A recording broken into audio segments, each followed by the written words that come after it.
পৌষ মাসে এক মুঠো চাল রাখুন এই স্থানে। আপনার ঘরে মা লক্ষ্মীর কৃপায় ভরে উঠবে জীবন। মা লক্ষ্মীর কৃপায় জীবনে কখনো অর্থের কমতি হবে না। নমস্কার বন্ধুরা, আধ্যাত্মিক দর্শন চ্যানেলে আপনাদের সবাইকে জানাই স্বাগত। আশা করছি প্রত্যেকেই ভালো আছেন এবং সুস্থ আছেন। চলছে পৌষ মাস। এই মাসটি মা লক্ষ্মীর অত্যন্ত প্রিয় একটি মাস। এই মাসটিতে প্রত্যেক গৃহস্থ বাড়িতেই নিত্যদিন সকাল সন্ধে মা লক্ষ্মীর বিশেষ পূজা অর্চনা করা হয়ে থাকে।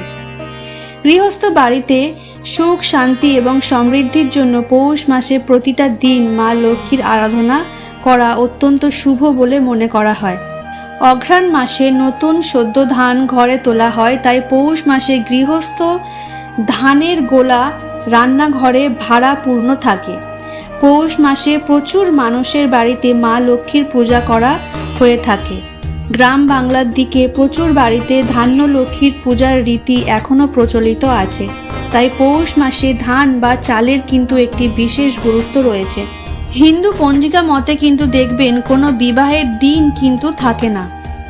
কেন বলুন তো? প্রাচীনকালে রীতিনীতি অনুসারে বাড়ির মেয়েদের মা লক্ষ্মী বলে মনে করা হয় এবং বাড়ির মা লক্ষ্মীকে হাত ধরে অন্য কোনো ঘরে দেওয়া একেবারেই উচিত নয়। তাই জন্য পৌষ মাসের কোনো বিবাহের দিনও থাকে না। পৌষ মাসে বাড়ির থেকে অনেক জিনিস বাইরে বার করাও উচিত নয়, কারণ সেই সমস্ত জিনিসগুলিতে মা লক্ষ্মীর আশীর্বাদও থাকে। যাই হোক বন্ধুরা, পৌষ মাসে যেহেতু চালের বা ধানের বিশেষ গুরুত্ব রয়েছে, তাই আজকের এই ভিডিওটিকে চাল দিয়ে এমন একটি অব্যর্থ উপায় আমি আপনাদের বলে দেব, যেটি আপনারা সঠিকভাবে করতে পারলে এই পৌষ মাসে, তাহলে কিন্তু আপনার গৃহে অর্থের আর কোনো কমতি থাকবে না। অর্থ উপার্জনের নতুন রাস্তা পাবেন, আরও বেশি পরিমাণে অর্থ আসবে। অর্থ আগমনের পথে যদি কোনো বাধা থাকে তাহলে সেটিও দূর হবে। এর ফলে আপনার চাকরিতেও উন্নতি ঘটতে পারে, ব্যবসাতেও লাভ সুখ সব কিছুই আসবে। সর্বোপরি পরিবারের মঙ্গল হবে। তো চলুন বন্ধুরা, ভিডিওটি শুরু করা যায়। মূল পর্বে যাওয়ার আগে আপনাদের কাছে একটি অনুরোধ, যদি ভিডিওটি আপনাদের ভালো লেগে থাকে তাহলে অবশ্যই একটি লাইক ও কমেন্টে জয় মা লক্ষ্মী দেবীর জয় একটিবার লিখে যাবেন। আর আপনার নিকটবর্তী বন্ধু বান্ধব আত্মীয় পরিজনদের সাথে ভিডিওটি শেয়ার করতে ভুলবেন না, যাতে তারাও ভিডিওটি দেখে কিছুটা উপকৃত হতে পারে। তাহলে চলুন বন্ধুরা, আসা যাক নতুন পর্বে। এই উপায়টি করবার জন্যে আপনাদের লাগবে শুধুমাত্র একটি চাল। হ্যাঁ বন্ধুরা, অখ্যাত নিখুঁত চাল লাগবে এবং তা 21টি চাল। বন্ধুরা, যে কোনো পূজা অর্চনা, যে কোনো উপায় বিধি করার জন্যে যে চালের ব্যবহার করা হয় সেটি কিন্তু ভালো করে বেছে নেওয়া দরকার। কারণ যদি ভাঙা চাল হয় বা যদি ক্ষত চাল হয়, তাতে কিন্তু কোনো উপায়ই সম্পন্ন হয় না। বা আপনি যদি চাল নিয়ে কোনো পূজা অর্চনা কাজ করতে যান, যেমন শিবলিঙ্গে অর্পণ করা বা গণেশ পূজায় তিলক পরানো, যে কোনো কাজের অক্ষত চালের দরকার লাগে। আমাদেরও এখানে লাগবে অক্ষত চাল। আপনি গুনে গুনে 21টি চাল নিয়ে নেবেন এবং 21টি চাল ভালো করে বেছে নেবেন এবং তারপর চালটি খুব ভালোভাবে ধুয়ে নেবেন। বন্ধুরা, কাজটি আপনারা করতে পারেন পৌষ মাসের যে কোনো দিন। সেরকম কোনো বিধি নিষেধ নেই, তবে সপ্তাহের প্রত্যেকটি দিন যেমন এক একটি দিন যে কোনো দেবতার উপর সমর্পিত, ঠিক তেমনই বৃহস্পতিবারটি কিন্তু মা লক্ষ্মীর দিন। সেটি বাঙালির মতে, আবার অবাঙালির মতে শুক্রবার দিনটিও মা লক্ষ্মীর দিন হিসাবে মনে করা হয়। একটি রূপে মনে করা হয় যে বৈভব লক্ষ্মী মায়ের পুজো শুক্রবার হয়ে থাকে। তাই বন্ধুরা, এই কাজটি আপনারা বৃহস্পতিবার এবং শুক্রবার যে কোনো বার একদিন করতে পারেন।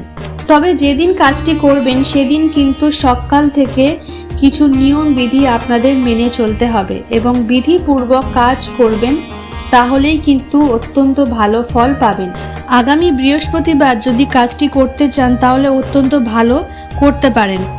আপনারা বৃহস্পতিবার দিনটি খুবই সকাল সকাল বিছানা ত্যাগ করবেন। এই ঠান্ডার মধ্যে জানি তাড়াতাড়ি ওঠা একটু কষ্টকর, কিন্তু তা হলেও বন্ধুরা আপনারা নিজেদের ভাগ্য উদয় করার জন্যে অন্তত সূর্যোদয়ের আগে বিছানা ত্যাগ করা উচিত। আমি কিন্তু এখানে সমস্ত সদস্যের কথা বলছি। তাড়াতাড়ি বিছানা ত্যাগ করে আপনারা সমস্ত কাজ করে সেরে নেবেন, অর্থাৎ আপনার ঘর দোর খুব ভালো করে পরিষ্কার পরিচ্ছন্ন করে নেবেন।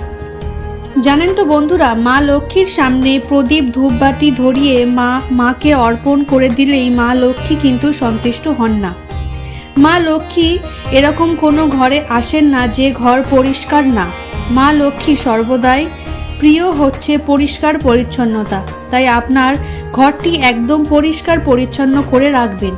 বিশেষ করে বাড়ির সর্বত্র একদম আলোকিত রাখুন এবং মুখ্য দরজা যেখান দিয়ে মা লক্ষ্মী গৃহে প্রবেশ করবে সেই মুখ্য দরজাটি কিন্তু একদম পরিষ্কার রাখুন, আলোকিত রাখুন এবং বাধা মুক্ত রাখুন।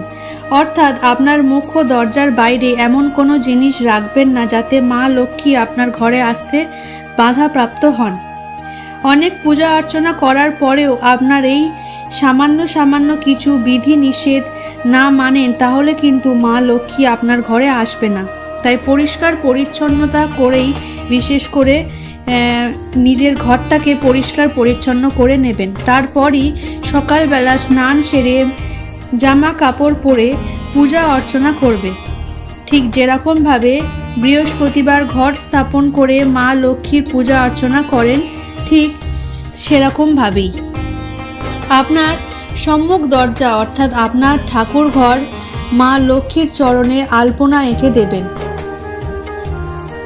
ধান দুর্ব দিয়ে মা লক্ষ্মীর ঘট স্থাপন করবেন। মা লক্ষ্মীর কাছে একটি পাত্রের মধ্যে 21টি অক্ষত চাল বা আলপনা আতপ চাল নিবেদন করবেন।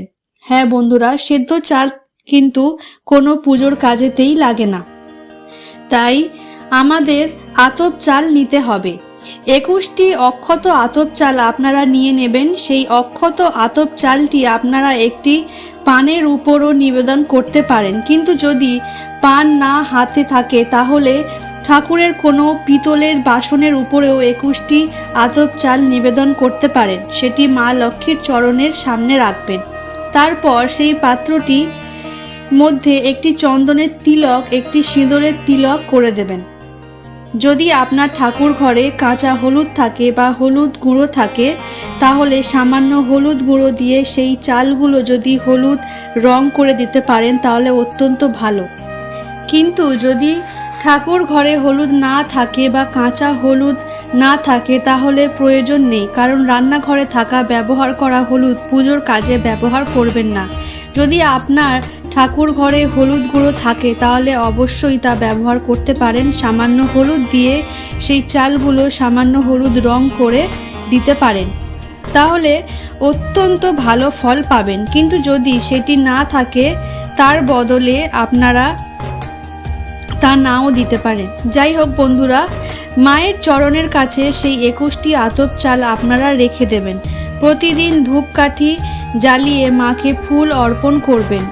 মাকে যেভাবে আপনারা পূজা অর্চনা করেন প্রত্যেকবার আপনারা আলপনা দিয়ে নিয়ম করে তা করবেন। সেই নিয়ম মেনে আপনারা পূজা অর্চনা করুন এবং তারপর মা লক্ষ্মীর কাছে আপনার মনোবাসনা জানান। মাকে আপনার সাধ্যমতো নৈবেদ্য সাজিয়ে দিন এবং তারপর পূজা হয়ে গেলে আপনি ঠাকুর ঘর পরিষ্কার করে নেবেন। কিছুক্ষণ পরে এসে আপনি সমস্ত ভোগ প্রসাদ যা কিছু নিবেদন করেছেন সমস্ত কিছু তুলে নেবেন আর সেই চালগুলি মা লক্ষ্মীর চরণের কাছে আপনি রেখে দেবেন। কিছুক্ষণ পরে মানে সূর্যাস্তের আগে একটি লাল সাধু কাপড়ের উপর নিয়ে একটি পুটলি করে বানিয়ে নিয়ে মা লক্ষ্মীর চরণে ঠেকাবেন এবং তারপর আপনার মস্তকে ঠেকাবেন এবং তারপরে আপনার বাড়ির লকারে সেটি রেখে দেবেন। শুধুমাত্র এইটুকুই যদি শুদ্ধ মনে বিশ্বাস করে করতে পারেন তাহলেই জীবনে অর্থের আগমন করতে থাকবে এবং অন্যেরও অভাব থাকবে না। বন্ধুরা, আজকের মতো ভিডিও এখানেই শেষ করছি। দেখা হবে আবার অন্য কোনো ভিডিওতে।